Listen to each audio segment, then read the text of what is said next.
bit from last week, just in short, that we said when we pray, when we're davening, the words that we are saying are having a direct impact on reality, because we're moving things that are invisible to our physical eyes, but they affect our spiritual eyes. These are things that are involved in the management of the world. And specifically, the Baal Shem Tov divided these forces into 3 different categories called Oilemis, Neshamas, and Elihus. Oilemis meaning the vessel, the external part, the part that's most related to the world that we can see with the senses. Neshamas is the pnimius of that. This relates to the human element, to the way that it affects us as the beings that we are, and all the whole range of effects that we have within us. And Elihus is the highest level. Elihus is the divine forces that are within everything. And this is present within everything. And within a human being, for example, we have his body, that's the Oilemis. We have the internal part that's moving, that's the Ruach, that's driving the movement within the body, and that's related to the Neshamas. And we have the divine spark, the Chelek Eloha Mimal, that's giving life to this entity, and that's the Elihus. So all these 3 levels are within the human, but they're within everything. It's just that within a human being can actually climb this ladder. A human being can be in the Oilemis, in the Neshamas, and in the Elihus. His awareness can travel between the different levels. The lower beings, like the Doimim, the Tzameach, and the Chai, they have more limited access, but still what's giving them existence, what's giving them life, is still the same 3 categories. And so here we compare that to Tachtim, Shnim, Shlishim that they made in the Teiva. So we spoke about the pasuk on the Teiva. The Teiva speaks about the ark that Noach created, but here we're talking about the ark being a word, the Teiva representing a word. And so when we say the word, it has Tachtim, Shnim, and Shlishim. It has 3 different layers, the lowest, the second, and the third. And this relates to the Oilemis and Neshamas Elihus. And so these are called 3 worlds, 3 types of worlds. We also mentioned that they correlate to Bri, Yetzirah, and Asiya, which are also 3 levels of the spiritual worlds. And these correlate to that. And now he's saying, V'tzorech lishma b'chol tov v'ma she'omer. So the awareness, the one that's saying the word, he needs to listen to his own word. By listening to his own word, he's bringing more life to that word. He's bringing himself into the word. And this was mentioned also before, that the neshama of the one who is pronouncing the letters needs to be involved, needs to combine himself, include himself with all the neshamas of Klal Yisrael and with all of existence. And so everything that exists is a face of the whole existence. Everything that exists is showing one possibility of existence that the Creator that created all wanted that should exist. And therefore, the fact that that exists makes it a face of the Creator on some level. And of course, a human that's created B'Tselem Elohim, he's an even more defined face. He's an even more relatable face of the Creator.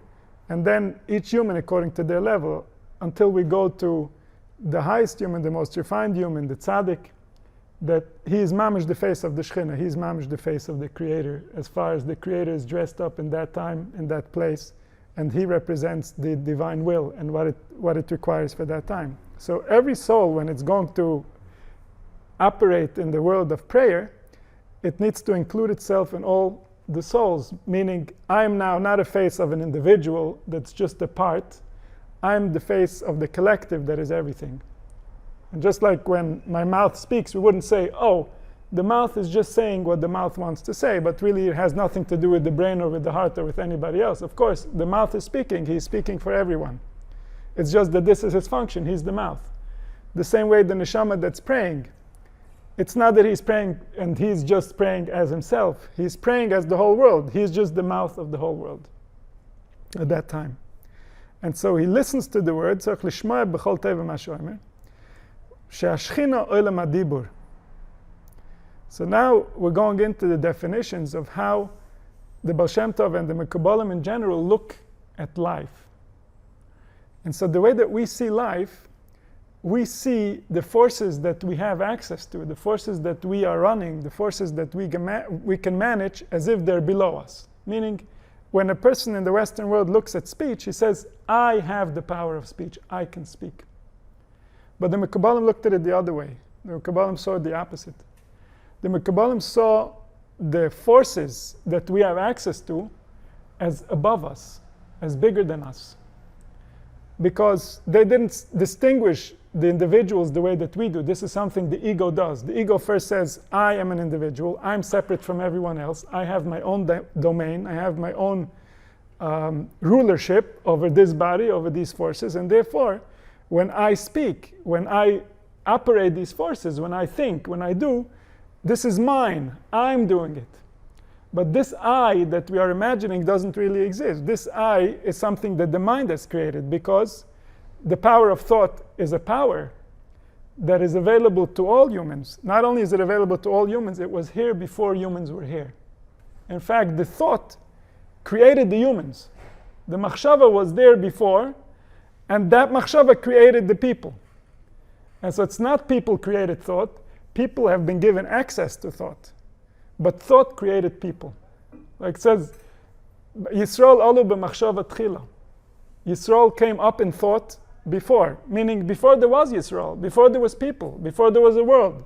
First came up in the machshava the concept of Yisrael, and that concept was so desired by the one who has the power to do so, that from there came a manifestation that eventually ended up in what we know as existence, as life, as people.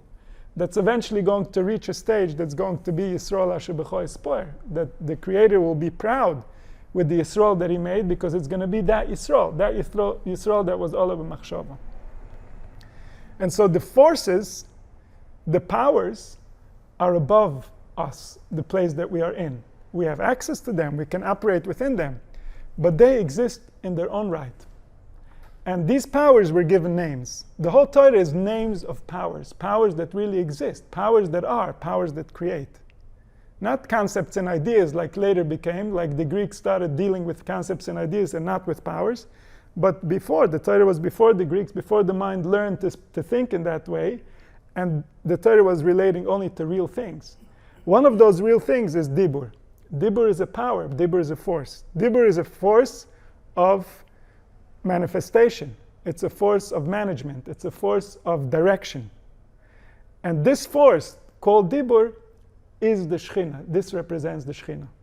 So when we say, Bidvar Hashem Shamayim Nasu, that all of creation came out through the Dibur of HaKadosh Baruch Hu, through the Dibur it created, it means that from the original source, that is beyond manifestation, came a manifestation, we're calling it Dibur, and that became the worlds. Now these worlds that became, this is what we call the Shechina. So these worlds are the speech of the divine. This is what they are. When we see something in the world, we're seeing the divine speak. What do we call this speech that the divine is speaking? We call it Shechina. Shechina means the place where the potential, the power rests.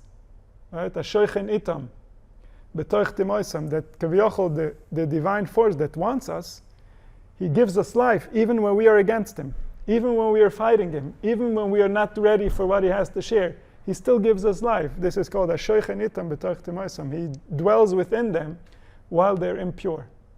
And so this force of expressing, manifesting, bringing out from potential into manifestation, this is called Shechina. And so when I'm speaking right now, my soul is creating a Shechina. But this Shechina is not just of itself. It just doesn't just represent my Shechina, it represents the collective. It represents that there's human speech. Human speech means that the collective, the divine, has decided through whatever process to dress up in these words, and in these words specifically in this way, with these intentions and with these syllables and everything that's involved in it. All this is a choice that's made by the divine, and I'm somehow the channel for this to come through. And all the levels of creation can be seen within this process. So for example, within the air that's coming out of my mouth, there is a very specific quality that relates to what I'm saying. And always when we speak, we're exhaling. This is the nature of speech. This is why the speech is related to the us. Hey. Hey means when you exhale air. You're not making any specific sound. You're not cutting the sound, but you're exhaling air. That's how you create the hay. The pure sound of the hay. So that sound represents dibur, and that dibur is the process of creating the ear. That's the highest level of this dibur. That's called the hevel. And the whole world is running on these havalim. These havalim are involved in managing the world, managing also the winds, the ruchos toivos, the ruchos rois, and also the rain. When the rain comes down into the ground, and then it ends up in our food, all this is soaked with the air of people's speech. And that's what gives a specific quality to the things as these molecules are getting evolved. So there are entities within every molecule. There are entities that belong to the air molecule, like we're speaking about. There are also entities who belong to fire molecules, or to water molecules, or to earth molecules. All these are entities. We call them malachim, or we call them sheidim, depending on their function. And all these are active. These are constantly deciding. Where can we see these activated malachim the most? In the human body. In the human body, there's constantly messages coming and going between the water, the air, the fire, and the earth that's creating the body. So if I'm feeling thirst, there's something that's telling me that. Who's telling me that? These are angels that are involved in my water consumption. So they know my water. They know what's happening with my water. They know the condition. They know what I need. If something is wrong, if something is not programmed properly, then the message can also be wrong, or there won't be any message. All this is involved in a very specific language of how nature works, and it always works. And so when I'm speaking now, the power that I have to create this air specifically with this quality, this is called atzilus. Atzilus means that I'm matzil, I'm creating a little bit of my life force, and I'm manifesting that into the physical quality of the air. I'm manifesting that into the cells of the oxygen. So there's something of my soul within that air. That something of my soul that's within that air, that's called Atzilus. And that's the highest level. So when we speak of the Atzilus, Kaviochel of HaKadosh Baruch Hu, then we're talking about the perfect human being. Meaning if someone aligns with the Dibur of the Creator to such an extent that he is getting along with the Hevel, that is getting along with the very air that was originally created, in which was created all the worlds, so then he's pure. He's pure like Adam Rishon before the Chet. That was the only time a human being was in that place. Was Adam Rishon before the Chet of the Eitz Hadas in Gan Eden. Ever since, our process has been to get back to that place, and we haven't been able to yet.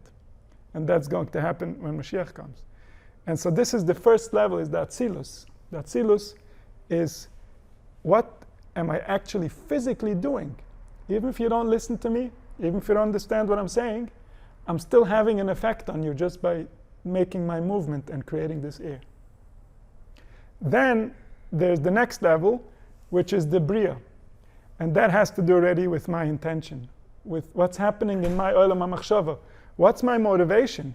Why am I saying what I'm saying? Why am I creating this air? Why am I expressing? Why am I manifesting? Why is my soul coming into this world in this form? This relates to the Olam HaBriya. This is already not so perfectly aligned with the nature of my soul, because now, in my thought, I'm reacting to my environment. I'm reacting to things around me. And so over here, there's already something of another within the thought, within the intention. Unlike in the Hevel, in the Atzilus, where it was just me, it was pure me, there was nothing else. In the Bria, there's already something else. There's an other. There's something that I'm responding to, something I'm reacting to. Why am I saying what I'm saying? And so in the Olam HaBriya, we're already going out a little bit from the original intention. In the Olam HaBriya, this place is where Moshe Rabbeinu was receiving his inspiration from. So Kaviochel HaKadosh Baruch Hu's intention in his speech, his Hevel, we couldn't have access to. But his intention, Moshe Rabbeinu was the purest of the prophets. He could reach to that level of intention. Below that is the physical aspects that are driving me, and this relates to my emotions. And this also relates to the actual movement of my lips, the movement of my tongue, the movement of my lungs.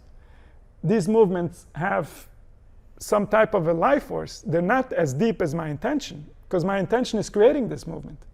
But this movement is a direct result of my intention and is alive. And this is called Olam HaYetzirah. So in the Olam HaYetzirah, we're coming down a little bit from the intention, and now we're already seeing how the vessel is involved in the creation. And this is the place where all the Nevi'im had access to, is in the Olam HaYetzirah. This is where prophecy usually comes from, is the Olam HaYetzirah.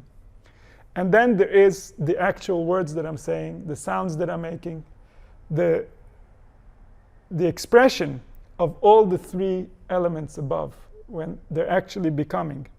This is the Olam HaAsiyah. And the Olam HaAsiyah is where reality is taking place. It's not where we are, unfortunately, because the Olam HaAsiyah is HaKadosh Baruch Hu's reality. Unless we have some type of prophecy, unless we have access to Ruach HaKodesh, we don't know HaKadosh Baruch Hu's reality.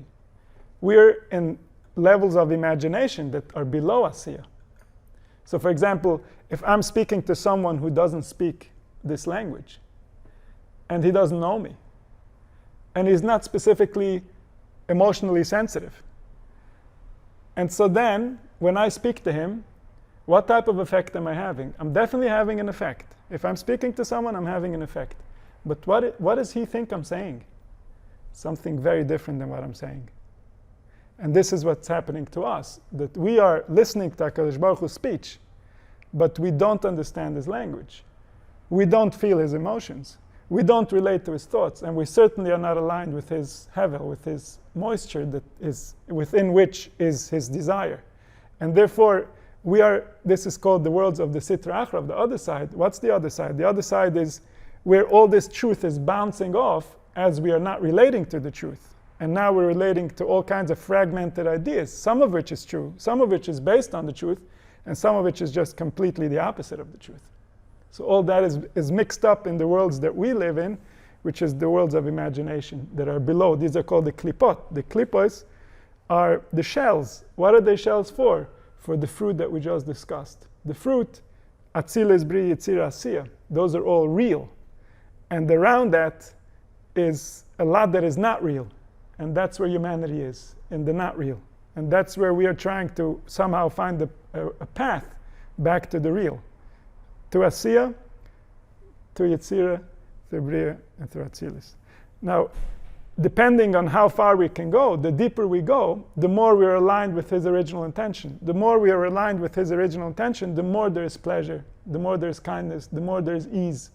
So in the world of imagination, this is where all the arguments and strife come from. This is where all the difficulty will happen. Because it's not real. One is in this not real, the other is in another not real. And now they're in conflict with each other.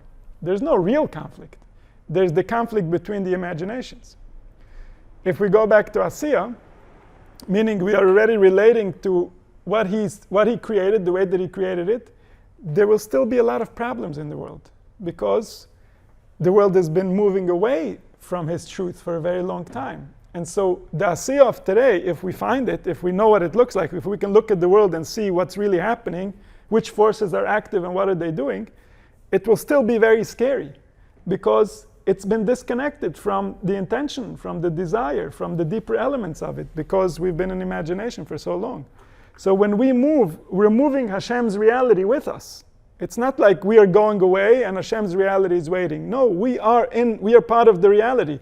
When we move, we take reality with us, and so the Asiyah became contaminated.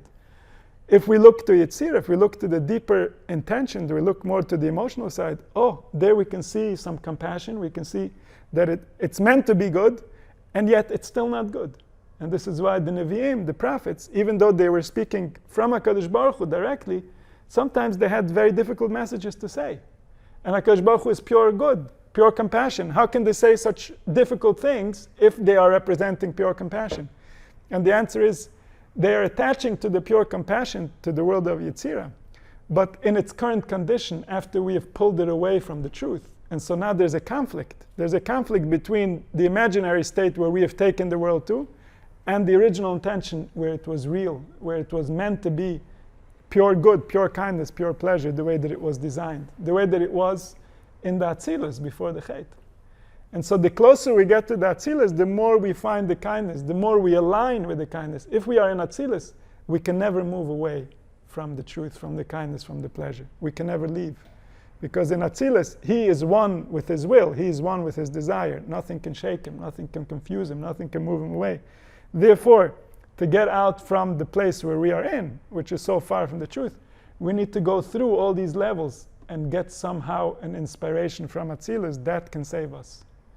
Inspiration from the lower levels can be to the right or to the left. It can be true, and yet it can be difficult. It can seem not compassionate from the external point of view. And so we're coming back to what he's saying, that the Shechina, which is the force of manifestation, is called Dibur. That's what Dibur means. Dibur means manifesting the unmanifested. There's something inside that's ruach, that's air, that's invisible, that's unknowable, and the speech is going to manifest that and make that knowable. It's going to reveal it. And that's Shechina. That's what all creation is about. And so, because the Shechina is Dibur, and now it's connecting to the higher realms, the Shechina is represented as a female, and the higher realms are represented as the male. So now, by the person that's saying the words being aware of what he's saying, he's bringing the Dibur into the machshava and into the desire. He's connecting. He's becoming the one that connects the chosan and the kala. And so therefore he says, because the Shechina is medaberes, v'hu shoshvin Allah. She's speaking, and he is the one that's bringing her to the chuppah. He's like the shoshvin that brings the one that brings the kala to the chuppah is called a shoshvinim. So when the person is aware of his dibur and is attaching it to the higher realms of machshava and ratzon, that person becomes like the one who is bringing the kala to the chosan. And therefore, tzoyhar, like it started in the beginning. What does it mean, tzoyhar? Shetetze bebehirus. That he makes the kala beautiful. He wants the dibur to be beautiful because he wants the machshava to love her. If the dibur will be the appropriate dibur, the machshava will fall in love with the dibur. There will be a lot of desire in the dibur. If the dibur is not properly expressed, the machshava doesn't like the dibur, the machshava turns away, then we don't have a yichud between the chosn and the kala. And so the dibur has to come out bebehirus. Lases nachasriach leyotzrei. To make a nachasruach. A nachasruach means to return the spirit within to calm, to peacefulness, because the spirit can either be for humanity or against humanity. It can be nachas ruach, and the opposite of nachas ruach is charon af, is when the ruach becomes upset, and then it's not calm, and it's not for, it's against. And so the intention is that I'm creating the dibur, and I want to create it in such a format that this dibur brings pleasure to the one who designed it. Who is speaking? The higher realms are speaking. The machshava is speaking. The ratzon is speaking. So now I want to make this speech beautiful to those who are designing it, who are creating it, so that they can combine. V'tzorech emunah gedola lezeh. This requires tremendous belief. Belief in this sense is not talking about blind faith. It's not talking about a belief of something you don't understand. Belief in this sense means to be loyal, to be completely involved with the process that's taking place and not to be distracted. So a lack of belief in this area would come out as a person who is speaking the words with half of his mind and busy with other things in other half of the mind. That means that he doesn't believe, he's not loyal, he's not there, he's not full and complete with what he's doing. And why is it so important that we have belief? The Shechina nikres emunas oimen. The Shechina is called belief. And here we can see how, just a moment ago, he told us that the Shechina is dibur. And now he's saying the Shechina is called belief. We have to understand the root of why is the Shechina called both of these things? And the answer is that dibur is belief. Belief is dibur. Belief means that the truth is being revealed. The truth is being attached to.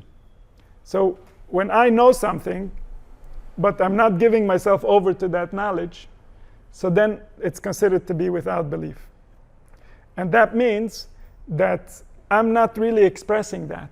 So even though in my mind, part of me knows that, but I'm not representing that. And so if I'm not representing it, then the dibur that's coming out through me is not saying that. So belief makes me be a specific type of dibur. Even the words that I'm saying now, none of them would be able to form unless there were beliefs that made me commit to these ideas and to these concepts and to allow myself to go there, to be there with these angels that are guiding my speech. And so everything that I'm expressing requires a form of belief. Before belief, all there is truth. The emes exists without belief. The emes is, for example, my existence is there, whether I believe it, I don't believe it, whether I do something with it, whether I'm speaking or I'm quiet. My belief is always alive. My existence is always alive. But my belief is what's going to allow me access to this, is what's going to allow me access to be me. If I don't believe I exist, then I still exist, but I'm not doing anything with it. I'm not becoming. I'm not living. I'm not expressing. My belief gives me access. And so when HaKadosh Baruch Hu created life, when HaKadosh Baruch Hu created everything that we see, he made a certain commitment to this. He made a certain commitment to this form. He made a certain commitment to these forces that together create our experience. So all these forces are being held by belief, by his commitment, by his loyalty to these things. This is his speech, this is his expression. If there's no belief, nikra chaz v'sholem nargan mafrid aluf. Nargan mafrid aluf means one who separates the unity. The unity is the way the wisdom reattaches everything that exists, all the details, to the original source. The unity is what allows the one who created access into creation. Because the biggest difference between the creator and creation is that the creator is completely alone. There's only one of him. There never was and never will be any other. So he never had any friends. He never had anyone else. He never had anybody that could possibly be equal to him. In creation, everyone has an equal. Everyone has a counterpart. Everyone has something else that is balancing them out. In humanity, we see that Zachar and Nekeva. And that was the beginning of creation. The beginning of creation was to make the Shechina, which is going to be the counterpart kaviochel of the creator, even though the Shechina is not the source, the way that the source is source. The source is alone. But the Shechina is the part of the source that manifested. So now it's like there's two. There's the source and there's the manifestation. There's two. There's an interaction. And so now this interaction between creator and creation has to be united as one. Just like between the male and the female. The goal of creating the female was that she can unite with the male. So originally there was a male. Then it says, it's not good for him to be alone. Therefore, we're going to create a female. And what's going to be after we're going to create the female? The male and the female are going to unite. And so in the same way, when the Creator creates creation, when HaKadosh Baruch Hu manifests the Shechina, which is everything that exists, all that is so that we can reunite HaKadosh Baruch Hu with the Shechina. And then the process is complete. As long as the Shechina is separate kavyocha from HaKadosh Baruch Hu, even if it's just in its own perception, so then there's no yichud, then there's separation. And this is called Nargan Mafrid Aleph. The one who, through his own ego, he separates the unity. He makes himself into something important. He makes himself into a divine force that is separate and distinct from everything else. And through that, he separates creation from the creator. This is the exact opposite of the one we had before, who is the shoshvin of the shchuna, that one who listens to his words and believes in his words and unites with his words. He is uniting all the different layers. Therefore, he is the one that's bringing together the chosna and the kala. The Nargan Mafrid Aleph is the exact opposite. He does not allow the chosna and the kala to come together. He keeps them separated from each other. And so, if there's no belief, everything falls apart. If there's no belief within the one that's saying, then the forces are just each one doing their own thing. There's no one that should unite these forces. The one that's uniting these forces is the awareness within which the thought is coming forth, the desire is forming, and then the speech is created. That's the place where the unification needs to happen. Ve'el techaleno milmalo, haina ima. So now he's going further in the pasuk. It says you should finish the teva by an amma. So the first thing that he says, the first way to explain, is ima. Amma means ima. Ima means mother. Mother in the Kabbalistic language refers to bina. Bina is understanding. And so there's two powers, two forces that are at the very beginning of manifestation. They're so high that in those places we can't even properly talk, we can't describe, because these were things that happened in order for us to be able to happen. But the Chachma and the Bina, we could find that, for example, in a human being, the brain and the heart. Chachma is represented by the brain, Bina is represented by the heart. These are the father and the mother. And these are called Tren Rein de lo Misparshin. These are two lovers that never separate, the Chachma and the Bina. Different than the other couple, which comes later, the Midas, the attributes, and the Malchus, the manifestation or the speech, they separate often, and we constantly have to bring them together. This is represented by the sun and the moon. The sun represents the attributes, the moon represents the speech, the manifestation, and their light is not always aligned. So there's times when the moon is dark. Like now we're going to have Rosh Hashanah. Rosh Hashanah is a Yom Adin. We celebrate Rosh Hashanah, the only Chag that we celebrate throughout the year, on Rosh Chodesh. And that's called Bakese, L'Yom Chagenu. Bakese means when the moon is covered in darkness. And that represents the din of when the Midas are looking, when HaKadosh Baruch Hu is looking away from the Shechina, when the light of HaKadosh Baruch Hu is not shining to the Shechina. Like we have the situation of the Nargan Mafrid Aleph, that someone is separating the forces, someone separating the powers over here. This is why we bring the Sor Rosh Chodesh, we bring a carbon. HaKadosh Baruch Hu says to us, Kivyochol, Haviu like kapara al shemiatati sayarech. Bring a carbon for me, for my sin. What is my sin? That I made the moon small. Meaning that creation is not always receiving my light fully. Bring a sacrifice, bring an offering on my behalf, because I need forgiveness for that. I need forgiveness for causing damage to creation by not allowing them the full light. And we know the story, this is the metaphor that the moon came and said, how could there be two kings who serve with the same crown? And then HaKadosh Baruch Hu said, Lechi ma'ati et atzmech, go and make yourself smaller. And this relates to what happened between the male and the female. So the male and the female, we know that in the ancient world, the male was in charge. The male was called the Baal, and the female was the Isha. The Baal means the owner. So there was a discrepancy in power between the male and the female. And this relates back to this metaphor, to this mashal, that originally it was the female that was unhappy with the fact that they were going to be equal. And as a result, what happened because of that is that the female became under the male. So it was first the female wanted to be on top, and she said, how could it be that two people will be in charge of this world? How could it be that two such opposite natures will be able to direct such a complex existence? And so as a result of them not being able to share the power on top, it ended up being that there had to be a discrepancy in power. And so that discrepancy leaned toward that side. So always, this made the manifested weaker. This made the Shechina weaker. This made the force that lives within life smaller than the force that from where life was manifested. So the Mesovev Kol Olmin, Kivyachol, the one who surrounds the worlds, from where all the power comes, suddenly became much more powerful and much higher than the Memalek Kol Olmin, which is the same light, but the part of it that came into the worlds, the part of it that's filling the worlds, the part of it that is the vessel to receive. In the future, the pasuk says, Nekeve Tesoivev Gover, that the female will come out on top.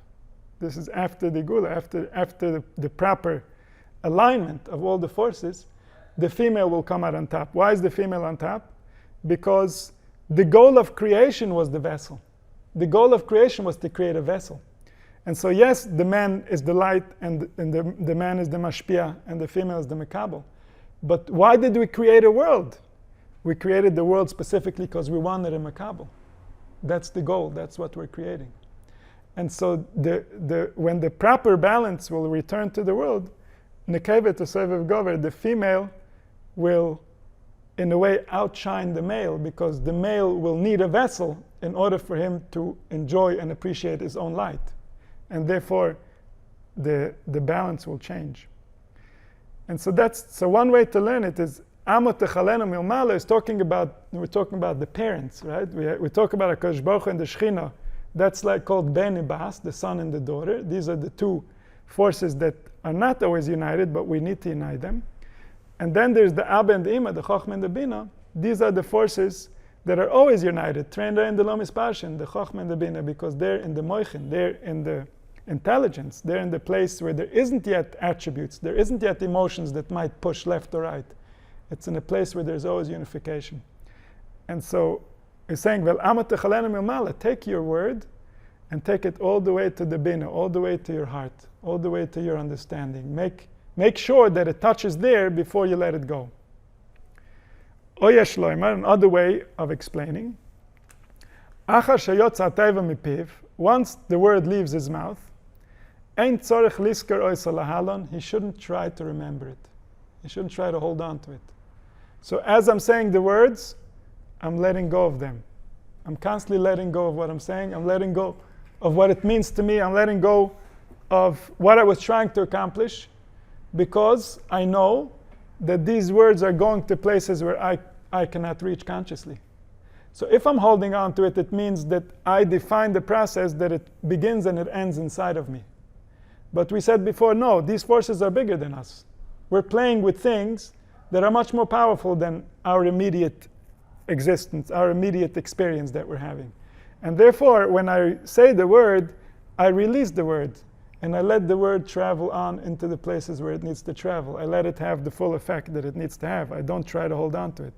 V'inyan shelayira she'elechas lemokam gevoya. You won't be able to see because it's going to such a high place. Digma, for example, she'en yuchol liras b'shemesh. You can't look into the sun. And so if you try to follow the word is not going to go to places that are in the very divine source from where things happen.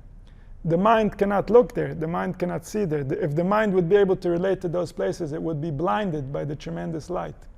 And therefore the mind releases the word right after it is said, and it allows it to go to where it needs to go. You should just let it go from above. How can you do all this?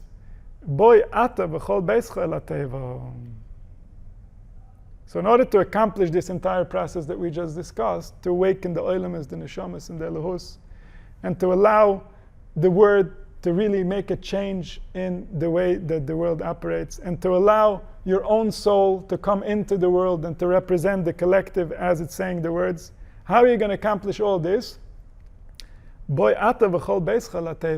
Bring yourself and everything that you have and everything that you own into the word as you're saying it. There should be nothing of you left anywhere else. All of your power, all of your life force, everything that you represent is in the word as the word is being said. This is what gives the word power. This is what makes it alive. This is what makes it real. Because it's your power that the world is using. It's you that is sending the word off into the higher realms in order to have the impact. And so as much as you're in the word, that's how alive the word is. If you're not in the word is not alive. And so like we said before, the forces are what they are. The Olam HaMachshava is what it is. The Olam HaDibur is what it is. The power that we have to operate in them is open and available. But how much of us, how much life are we putting into this Dibur? That's how alive the Dibur is. That's how much we're using the Koyach of Dibur. How alive is our desire? How alive is our intention? This is how much we are making it. This is how real it is. This is how powerful it is. This is what it can do. So, Haino, what does it mean? B'chol gufcha, like the bias is usually called the body. The body is called the house. Also, sometimes a woman, the Chazal would call a woman a house. The house means the kli, the vessel within which the light resides. So, bring all of your body parts, all of your koiches. B'chol gufcha v'chol koichesecha tov v'lateva, all of it needs to go into the word. And then the word is alive, then the word has power, then the word has an impact.